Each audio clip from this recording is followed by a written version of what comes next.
In this guide, I'm going to show you how you can enable multiple pre-moves here on chess.com using both mobile and PC.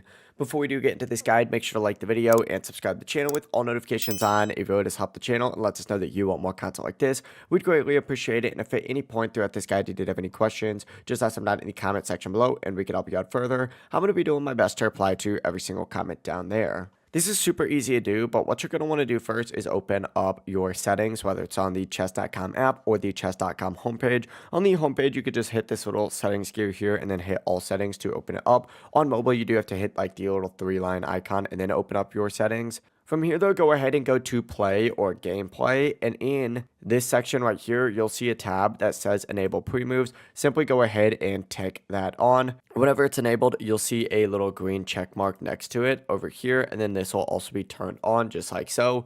And that is it. Pre-moves are not going to be active during your games. It really is as simple as that, though. That is how you can enable pre-moves here on chess.com on both mobile and PC. Before you do leave this guide, make sure to like the video and subscribe to the channel with all notifications on. If it would just help the channel, it lets us know that you want more content like this. We'd greatly appreciate it. And if at any point throughout this guide you did have any questions, just ask them down in the comment section below and we can help you out further. Have a great rest of your day, though. Peace.